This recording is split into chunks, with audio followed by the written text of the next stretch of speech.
everybody. So excited to be here. I have a panel of 3 fantastic experts up here. Before we get started, I do want to hit with a quick tip. If you haven't done iced coffee, it will really help alleviate how hot it is in this room. I learned it from my friends at InMarket, and then I was over there and I taught a couple other people as well. So iced coffee, sponsored by InMarket.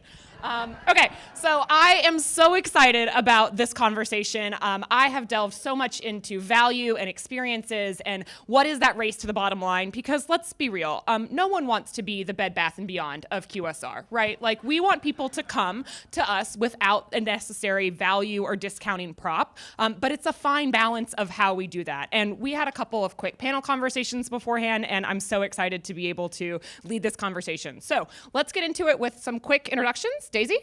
Hi, I'm Daisy Alvarez. I'm the Senior Director of Marketing with Farmer Boys Restaurants. Good morning. Hello? Great.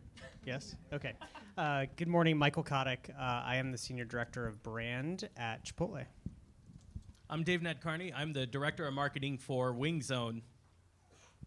Awesome. And I did ask them to keep their intros very short, so great work, We did it. guys. Proud of you. So let's get into it. When we think about value, there's so much more than just kind of that discount or offer construct. What is a unique value that you guys try to offer for each of your brands to your customers? I think a unique value. Right now, we're focusing on how do we improve the value equation for our guests as prices are increasing. We really want to lean in and provide a better value by focusing on providing unique and new products. We're also trying to find ways to highlight what differentiates our brand and why it merits them visiting more often and to impact that guest frequency. So it's really telling more about our story, what differentiates us, and for that, it's cooking to order, making the brand more accessible and more convenient for our guests, and really highlighting our suppliers that align with us from a brand values perspective and also offer local options for our guests.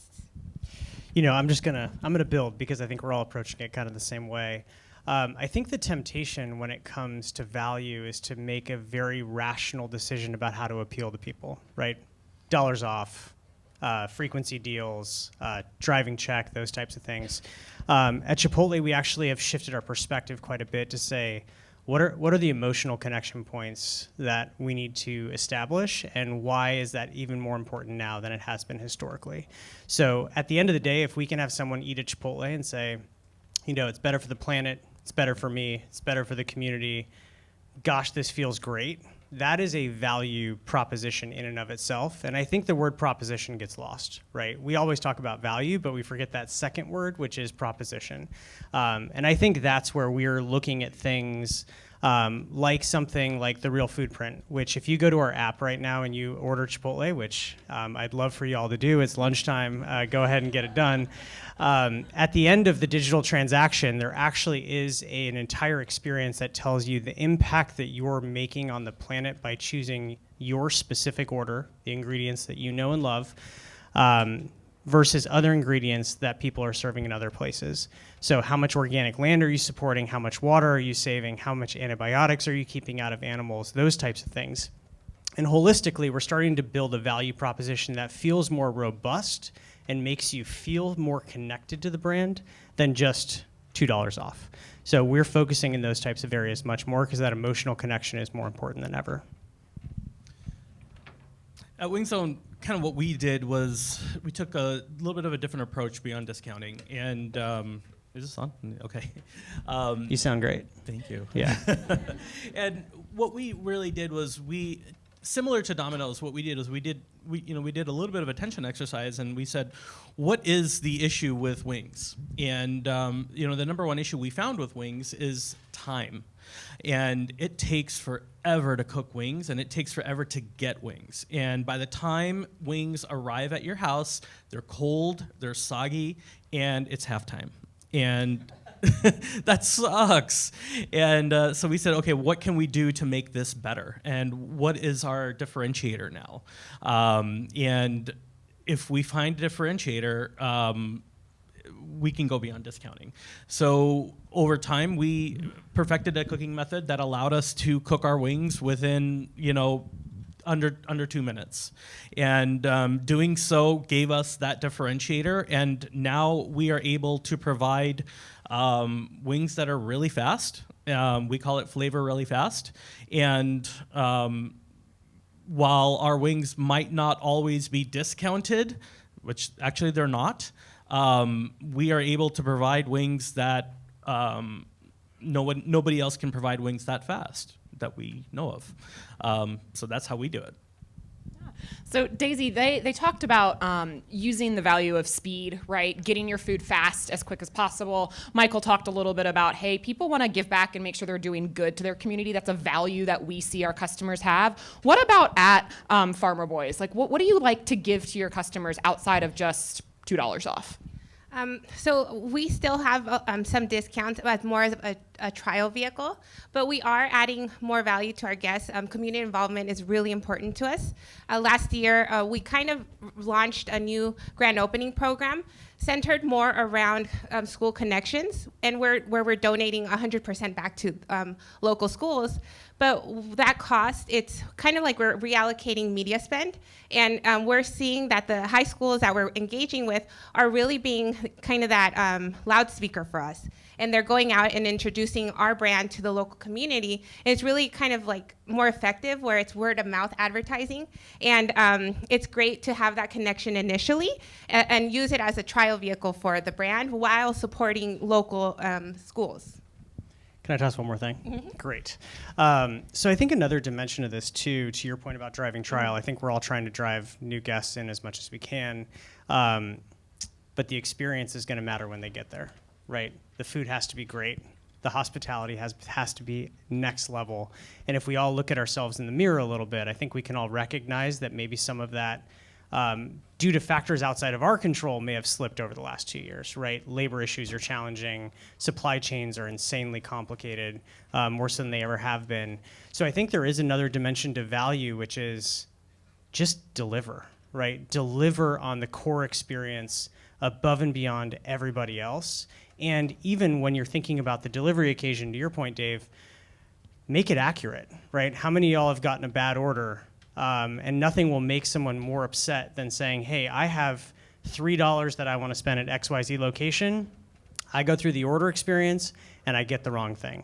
So order accuracy and making sure, we like to say we want to make sure we're treasuring the guest right now, which is, I think, above and beyond the most important thing we can do, just to make sure we're delivering on the core of what we do every single day, because that's maybe the best value driver that we can start with as we go down this journey. So Michael, how do you keep that scalable across all of your locations, right? Where you can go to, I'm not going to pick on Chipotle. Well, I'll pick on Chipotle. You can go to one Chipotle and have a great experience, but you can go to another one and the operations aren't nearly as effective. Are you guys, and Daisy and Dave as well, are you guys seeing operations and just how the food is made even more important than the actual ordering channel itself? And how do you keep that consistent? It's a challenge for sure. I mean, at Chipotle, I think we usually have about, 80 to 100% turnover in the field in any given year. So not only do we have complexities there, but we also make almost everything from scratch. So we're actually teaching people how to cook our way, and we're having 80 to 100% turnover at the same time. So it's an incredibly complicated situation, and I think our solution, at least from a start perspective, was back in August, we launched a project called Project Square One, which is how do you actually go back to the fundamentals of every recipe, every training module, and make sure that our job, even as brand marketers, is to support the restaurants. And I think we've made a fundamental shift there where everything we are doing is making sure that we are enabling those restaurants for success, and we are empowering different levels of the organization because our tenure is fundamentally different than it used to be pre-COVID, and making sure that folks know why things are the way they are, why it's different than everywhere else, and making sure that they know that at the end of the day, we do two things. We open restaurants and we serve amazing food exactly how you want it. And if we can't do those things, the rest of it is just noise for us. So I think we're incredibly hyper-focused on making sure we get those pieces right, and that the 100,000 people that open Chipotle's every single day know not only what to do, but why they're doing it. And I think those two dimensions are really important. I'll tack on to that a little bit. On our side, while I have 31 shops in the United States. We have a couple franchise business consultants, and they are out working with our franchisees every single day, and it's very important as a marketer and as a marketing team that we are constantly in conversations with them as cross-functional departments. So marketing and operations are essentially hand in hand. I don't think anybody in our company views marketing as just the marketing team. I think they view us as an extension of operations. So we are in conversations when there's talks about training, or when there's conversations about recipes, or when there's, conversations about, honestly, any little thing that training. I mean, you name it, marketing is involved, whether it's packaging. I mean, you name it, it's there. And I think that has really helped. It's that kind of synergy that honestly has helped us. I mean, granted, I have a little bit of a luxury because I'm 31 shops, but on the other side of our company, we have another brand that has 180, and but that same model has, we use that same model, and it works. Yeah, the field really is the front line of defense, right? I mean, we can sit here, behind our tables and behind our computer screens, but at the end of the day, the customers, they're the ones interacting with them. And we have to make sure that experience is bar none. At the end of the day, there's lots of different levers and tactics you can use to drive that visit frequency. But discounting is still a really surefire way if you need to drive transactions, right? What are some of the best offer constructs that y'all have used to drive the visit frequency, but still protecting your bottom line? For us, this past year, we've definitely been leaning into our loyalty program, taking a look at how it's been performing and finding ways to optimize it in order to connect with our guests better, to provide value for them. For some of, especially if you're new to the program, that does mean discounts, an incentive to get you to join, whether that's within the app or it's on the print channels where we're advertising it. But we're trying to really focus, especially for new restaurants, is, okay, let's provide that trial coupon, but you have to unlock it in the app in order to get you, so that we have your information and we're able to target you based on your visit preferences and what you like to eat with the brand. So for us, it's been really focusing on and optimizing our loyalty program. Yeah, so I'll talk a little bit about ours as well. And I'll give a shout out, a little random here. Haley is here, who used to work at Chipotle on our loyalty program and built an amazing program. She no longer works with us. So I'll give her all the credit for what I'm about to say. But Haley and team and a lot of the loyalty team's leadership essentially are looking at loyalty in a fundamentally different way for us. And it's less about how do we win today and more about how do we win today and build the future of what we want the Chipotle business to be tomorrow at the same time.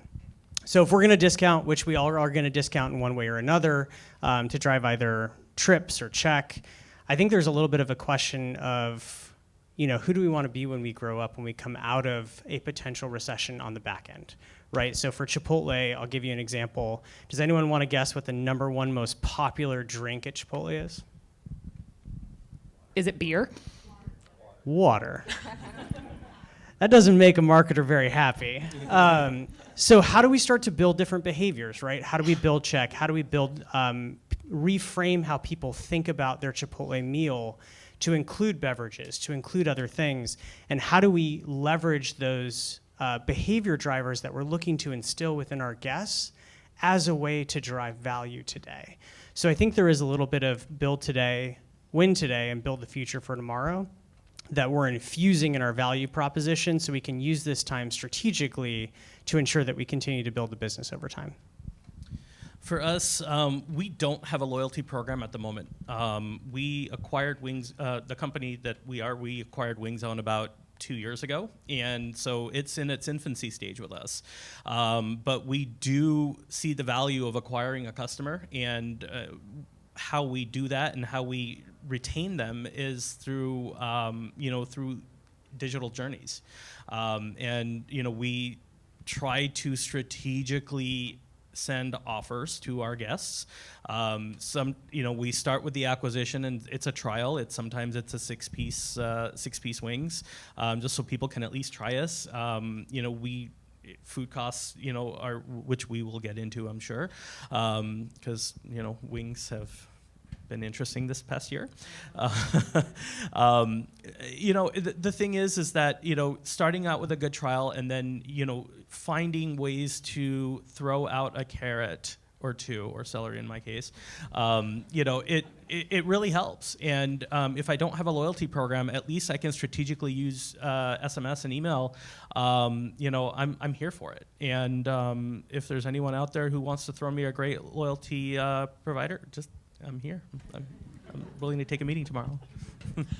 We've seen we struggle with this constantly at Arby's as well, right? Is if we have an LTO or a new product, is that should drive the trial enough? It should be good enough to get them in, right? But what is that little fry or celery or carrot that we can add on? And our sister brands at Jimmy John's saw a lot of success with like digital bounce backs, right? Is like, hey, buy the LTO, and then on your next visit, you can get a free pickle or a free cookie. And those are really good ways that we have leveraged to say, we're not discounting our core, our crave, our item, but we're giving you a reason to come back and maybe explore that menu and try something else. Michael, I believe you guys did the quesadilla. It was like app only a couple years ago, right? And one, in my head, I'm like, I bet you guys did that because it's probably a long prep time for the quesadilla, so it bought you guys some time to do it. Perhaps. Yeah, but I'm also curious, do you see your consumers gravitate to that type of exclusivity of, oh yeah, I am going to download the app because I really want the quesadilla? Or do you believe, hey, customers are just going to order however they want to order and we shouldn't tie them to sort of channel restrictions? Yeah, I think to your point, there's an operational side to it and there's a consumer behavior side to it. From the quesadilla perspective, it does take a little bit more time. It's a little bit more complicated, and we want to make sure that if you're going through the front line and ordering your go-to order, that we don't get in the way and slow that down. So I think that's a big priority for us. But as we start to think about exclusivity and exclusive experiences, I think they're all connection points. They're ways that we can have people connect to the brand. And listen, our digital guest is not our in-restaurant guest. They are fundamentally different groups of people, and they have different triggers, right?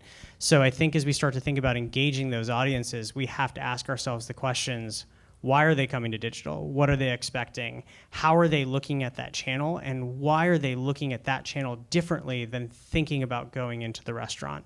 And for us, we just had a menu gap that quesadilla filled that was really important for that specific audience, so we innovated for that audience.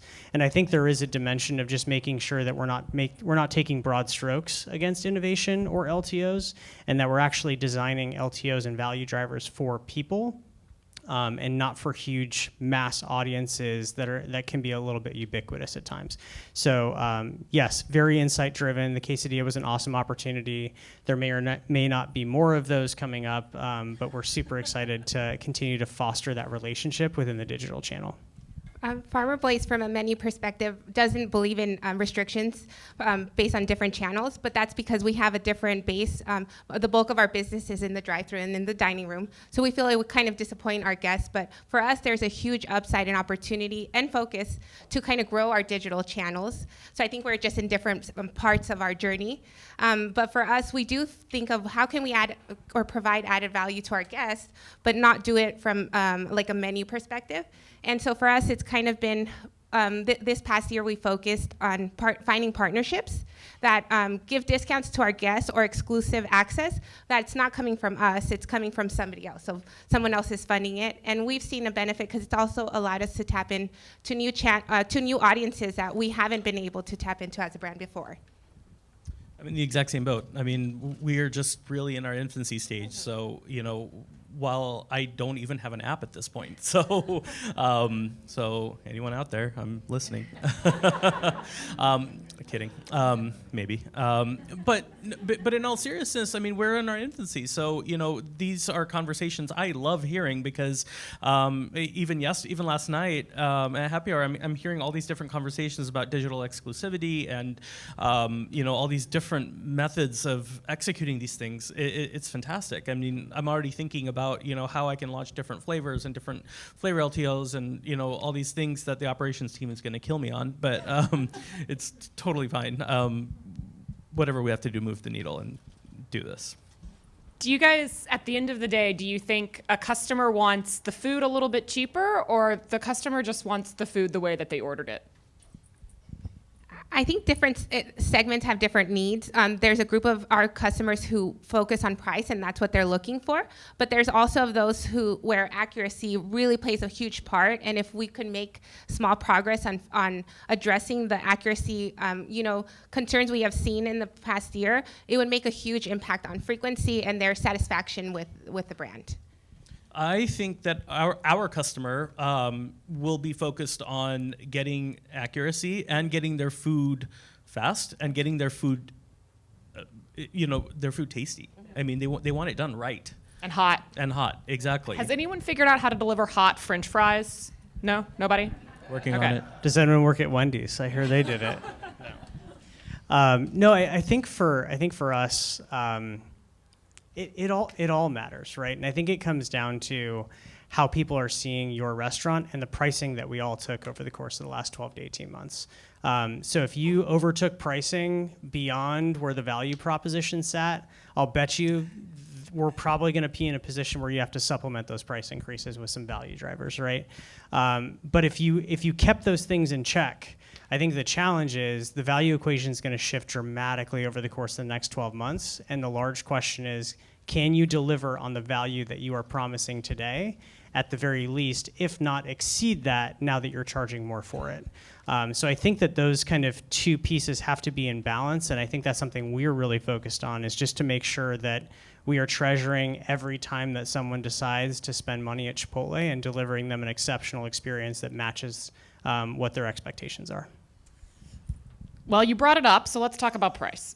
I Dang am it. just assuming that everyone in this room is in a very similar situation. All of our costs have gone up, and you're probably passing on some of that with menu prices down to your consumer as well, right? When we think about value with rising price and higher check, is the discount going to have to get higher because the check price is higher too?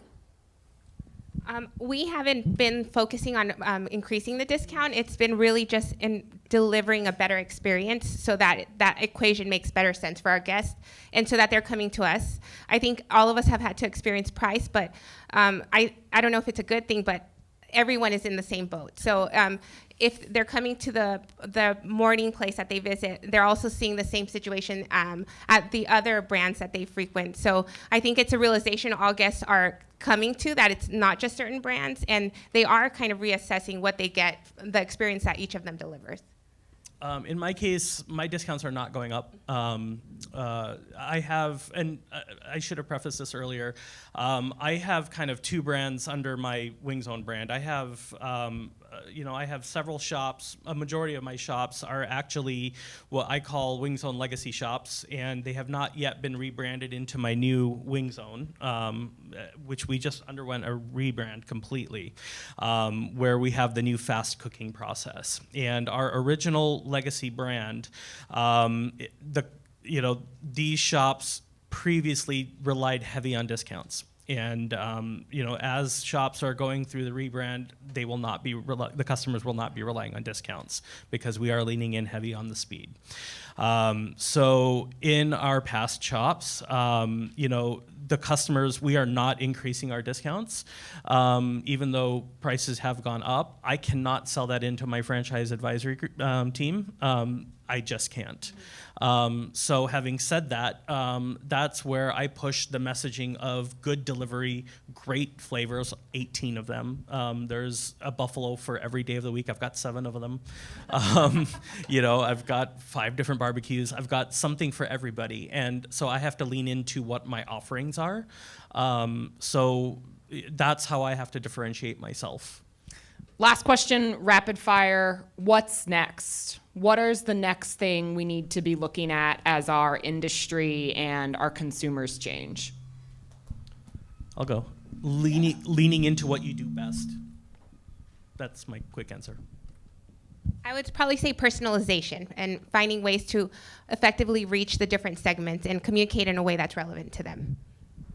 I think you nailed it. So I'll just give you a high five and say personalization feels like a frontier. We're super focused on it. And I think it's a huge unlock for connecting with people, which I think post post-COVID, and in the environment we're in, I think people are craving brands to step up and connect in authentic ways more than ever, and I think that's something we're really focused on.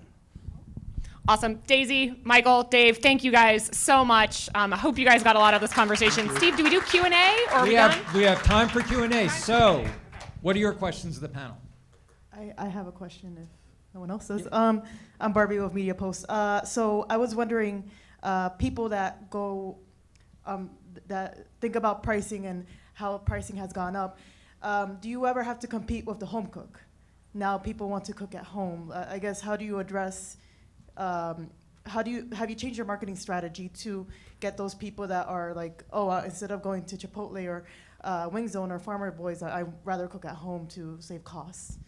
For us, that's definitely a threat, and we try to address that by providing unique products, unique ingredients, or unique flavors that won't be easy to replicate at home to give them a reason to come to us versus them making it at home. Yeah, totally agree. Unique experiences is there. We did a set of qualitative focus groups back in August, and we asked people the same question, right? So everyone learned how to cook in the last 2 years, whether it was sourdough or something else. We all figured it out. And as people are reemerging, I think there's one question that they're asking over and over again as they order from places, and that's, is it worth it? And if the answer is no, they're gone forever, right? But if the answer is yes, and we deliver on the fundamentals, and we really kind of over-deliver on the experience, the temperature, the quality, the prep, the accuracy, when it comes to a digital experience, for example, then we get to keep them. So it's really on us to decide how we reshift that behavior. Even as an industry, I would say, we all have to do that part together. But it's a huge reality, I think, of where we are today, and a really good question. We've been a little bit more fortunate in that regard because wings are such a social food, and it's one of those unique items that people don't typically cook that at home. If they do, they're sadists, I think. But wings are a very social item. It's not something that's easily replicatable, but it's also kind of an impulse indulgence. I think that's the way to put it. And if you want wings, you're typically not going to go out to the store and buy them. They're very expensive in the store to just get them. So you will typically just go to order.wingzone.com, everyone, and get them. The plugs coming from Wing Shameless. Zone. We need an LMS, we need an app, we need everyone to order wings. Got it, check. Hey guys, Karen from In Market, the Iced Coffee. That was us. Question for you. So, and by the way, I'm definitely not home cooking with everybody at home, so you didn't lose us. We're definitely coming in. But, do you guys think now of C-stores like the Wawas, the Stop and Shops as competitors? Because I know from our point of view, when we're looking at, foot traffic and trends and insights and all those things that you guys ask us for, we're seeing a lot of crossover with those, and people that we wouldn't normally maybe pre-COVID even think of a competitor, like would someone go to a Chipotle or a Wawa or a C-store or Stop and Shop? So is that something that you guys are looking more at as far as value and targeting and all of that? I think we definitely have seen that we share customers, and we are occasionally losing customers to them. But I think it's because them too, they're delivering on experience. And I think that they've made a lot of strides in enhancing the products that they're selling to their guests too. So it just makes us make sure we're focusing on delivering and optimizing that experience so that we're giving people a reason, hopefully, to drive an extra mile or two to come in and get something from Farmer Boys. I think for us, it's interesting because, you go to one of my favorite C-stores in the entire world, 7-Eleven, you see wings there. And, while they're fine, I've eaten them. Subtle. I've eaten them. I eat a lot of wings. We're starting to see C-stores as an opportunity for locations. So, I'm opening one next month in Georgia that is attached to a C-store. So this is a sales opportunity for our Fran Dev team. So expect to see more wing zones attached to C-stores. So I don't view it as a threat. I view it as an opportunity. Yeah, at the end of the day, we only have so much we can fit into our stomach, and I think we're all kind of competing for that share of stomach. Yeah. Hi, I'm Dave Crocker from Dave's Hot Chicken. Michael, I thought it pretty interesting when you talked about the difference in the digital segment customer versus the in-restaurant customer. And I thought that contrasted with Aaron at Arby's, which doesn't have as big of a digital or third-party delivery push. And what is it that you see about that digital customer that makes it so different from your in-restaurant customer? Gosh, I think there's quite a few different ways that they're different. Demographically, they're fundamentally different. So if you think about household income, different demographic components, far and away what we've all had to do as an industry on delivery pricing has attracted a certain profile of person within the digital channel. I think we see folks have higher frequency, higher check, and overall kind of connect with the brand in a different way or are more responsive to things like loyalty and rewards or any type of frequency and offer plays. They tend to convert faster there. The in-restaurant guest is probably more of our OG guest, right? The person who's been going there for 20 years since they were in high school and really has built a behavior and has, I would say, a little bit more mobility in terms of their day-to-day life versus a digital customer that tends to be a little bit more centralized in one or two locations. So they just operate differently. And I think to Aaron's point earlier, how do we innovate on both product and experiences that tap into that versus try and market the same way to everybody, which I think is a good challenge for us to continue to unlock. Last question here. Yeah, John Laporte, Task Software. We're a solutions provider, full stack for restaurants. As I listen to you and you talk about your next 6 months, 12 months, are there any technical challenges that you see? So being in the IT space my whole career, it's always been tough to keep up with the marketing guys because they were so creative, right? There was always something that they wanted to do we weren't able to do. Connecting all social, connecting all of these digital. What I see a lot of people doing is, yeah, so the question is, what do you see as an obstacle over the next 6 months, 12 months? I think from my perspective, Farmer Boys has never been really technology forward. So it's a challenge that we have today as we're trying to grow that channel. So what I see is that I think there's a lot of over-promising sometimes of how things are going to work together or how the capabilities are actually going to work. And the other thing I've noticed is as there's a lot of acquisitions and stuff taking place, I was working hard last year to get this service, and now I get an email saying, oh, we just bought so-and-so, and now we have this. So it's kind of like this duplication of research and efforts that isn't always working together. So for Chipotle, 40% of our business is going through digital channels at this point, right? So it has to be up. It has to work. We have to process payments. All that stuff has to be really stable every single day that we're open. At the same time, we need to innovate and be stable at the same time. And we need to push both of those things forward in a pretty dramatic way. And I think that's a challenge. I think the last thing I'll chime on and add on there a little bit is commerce everywhere, right? So I think we're going to have to figure out how to sell everything everywhere. For example, how are we going to show up in the metaverse and sell there?